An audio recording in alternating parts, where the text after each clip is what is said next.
So how can we apply this concept of having combining different types of indicators? And that's where we call the term validator indicators are. You're validating something. So kind of how it works is you choose a primary. This is your ruling concept. This is the thing you're really searching for when you're out there evaluating securities. And so you have this primary indicator that you use all the time.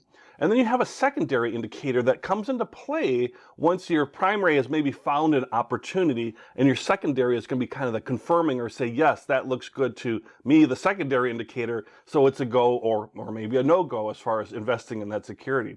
So for example, you might use a simple moving average crossover rule as the primary. Real easy, right? You see the price curve above the line, below the line, as we learned in that indicator. So you're using that as your primary, and you're really out there looking for those types of situations, and you're watching for those. So that's your primary. And then you might use, let's say, for example, a momentum indicator like the RSI to confirm what you're seeing with that simple moving average. So your RSI is saying, yes, this is a buy or a sell opportunity, and then it's kind of confirming what you're seeing with the other one. So that's two indicators working together. You can add a third or fourth too, but it's to start with like two indicators together.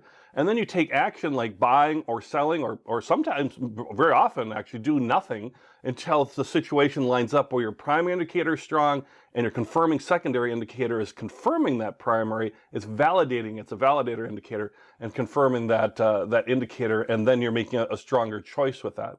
And then around validator indicators, it's important to choose them ahead of time, right? You're not doing this on the fly. You're not doing that simple moving average and say, oh, today sounds like a momentum day, or I feel like a volatility measure today, and what about those Bollinger Bands? You know, you're going to choose them ahead of time because it's part of your overall strategy. It's part of your overall setup as far as trading.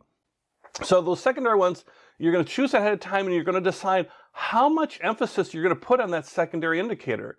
You know, how much of a validator is that for your primary? And you could put a strength measure behind that secondary indicator. Like here's a simple one. Like if the validator indicator says yes, the same thing, it confirms it fully. It's a go. Take action. Or it could be a hard stop. Like if it says no, the confirmation's not approved, I'm not trading at all because I need to have that confirmation.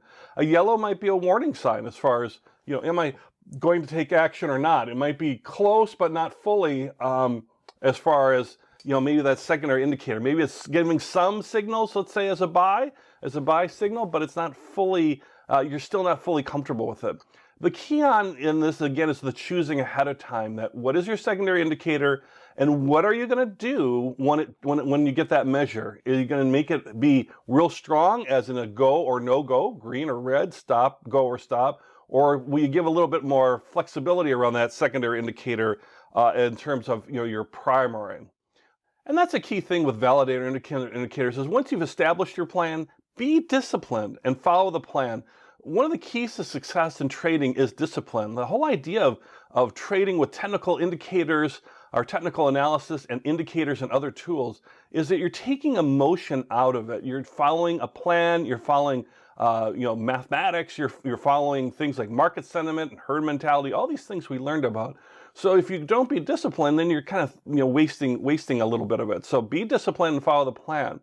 And one thing that a lot of people trip up on, and as a warning, is once you establish your rules, don't change them to make something fit.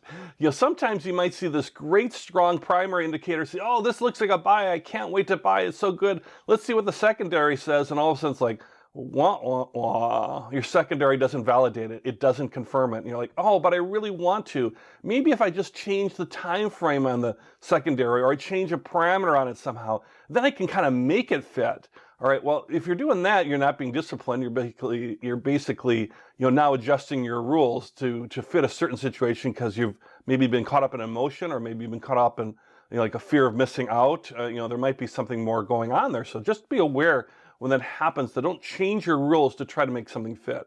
Now, what's different than that is you can adjust your plan anytime. You can adjust your plan later, but understand that would be a new plan, right? And you'd be having a new thing. You wouldn't be continually, you know, trying to make things fit. You'd be like, okay, I'm using whatever, this candlestick pattern is my primary. Using a simple moving average over 20 days as a confirming.